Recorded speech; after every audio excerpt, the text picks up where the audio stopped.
Assalamualaikum warahmatullahi wabarakatuh. Yang terhormat kepada Bapak Ahmadi Abdul Somad, FN, MH, NIDN, selaku dosen pembimbing mata kuliah Hukum dan Kebijakan Politik, serta teman-teman semuanya. Sebelumnya terima kasih kepada Bapak dosen pembimbing yang telah memberikan kesempatan kepada kelompok kami untuk melakukan presentasi. Saya Sektina Putri Hadifa dengan NIM 1261032010027 selaku moderator, dan berikut beberapa nama yang bertugas penyampai materi: Novelia Dian Asmara dengan NIM 1261032010001 dan Alvin Cahyadinata 1261032010040. Pengertian sistem. Sistem berasal dari bahasa Latin sistema dan bahasa Yunani sustema, yaitu suatu kesatuan yang terdiri atas komponen atau elemen yang dihubungkan bersama untuk memudahkan aliran informasi, materi atau energi untuk mencapai suatu tujuan. Pada dasarnya, suatu dapat disebut sistem apabila memenuhi dua syarat, yaitu syarat yang pertama memiliki bagian-bagian yang saling berinteraksi dengan maksud untuk mencapai suatu tujuan tertentu. Bagian-bagian itu disebut subsistem atau ada pula yang menyebutnya sebagai prosedur. Agar sistem dapat berfungsi secara efisien dan efektif, prosedur itu harus saling berinteraksi satu sama lain. Syarat yang kedua yaitu suatu sistem harus memiliki 3 unsur, yaitu input, proses, dan output. Sistem menurut para ahli. Menurut Jogianto, sistem adalah suatu jaringan kerja dari prosedur-prosedur yang saling berhubungan, berkumpul bersama-sama untuk melakukan suatu kegiatan atau untuk menyelesaikan suatu sasaran yang tertentu. Menurut George M. Scott, sistem adalah sistem yang diciptakan oleh para analisis dan manajer guna melaksanakan tugas khusus tertentu yang sangat esensial bagi berfungsinya organisasi.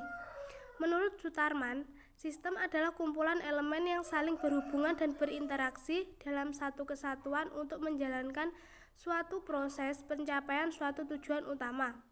Menurut Merriam-Webster, pengertian sistem adalah interaksi secara teratur atau kelompok item yang saling bergantung membentuk suatu kesatuan yang utuh. Sistem juga didefinisikan Merriam-Webster sebagai seperangkat ajaran, gagasan, atau asas yang terorganisasi, biasanya dimaksudkan untuk menjelaskan pengaturan atau cara-cara kerja dari keseluruhan yang sistematis. Pengertian kebijakan. Kebijakan adalah rangkaian konsep dan asas yang menjadi pedoman dan dasar rencana dalam pelaksanaan suatu pekerjaan, kepemimpinan, dan cara bertindak. Istilah ini dapat diterapkan pada pemerintahan, organisasi, kelompok sektor swasta, serta individu. Kebijakan berbeda dengan peraturan dan hukum. Jika hukum dapat memaksakan atau melarang suatu perilaku seseorang, kebijakan hanya menjadi pedoman tindakan yang paling mungkin memperoleh hasil yang diinginkan.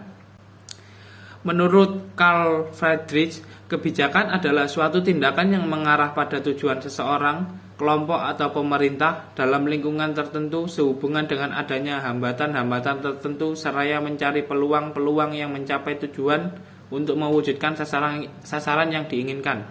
Menurut Anderson, kebijakan merupakan arah tindakan yang mempunyai maksud yang ditetapkan oleh aktor atau sejumlah aktor dalam mengatasi suatu masalah atau persoalan. Konsep kebijakan. 1. Titik perhatian yang sudah direncanakan oleh aktor-aktor yang terlibat dalam sistem politik. 2. Saling berkaitan dengan berbagai kebijakan lainnya. 3. Kebijakan ialah apa yang sebenarnya dilakukan oleh pemerintah, bukan apa yang diinginkan oleh pemerintah. Dan 4. Dapat bersifat positif dan negatif dan harus berdasarkan hukum. Pembuatan kebijakan. 1. Menyusun agenda. 2. Formulasi kebijakan. Lalu legitimasi kebijakan dan evaluasi. Sekian, terima kasih.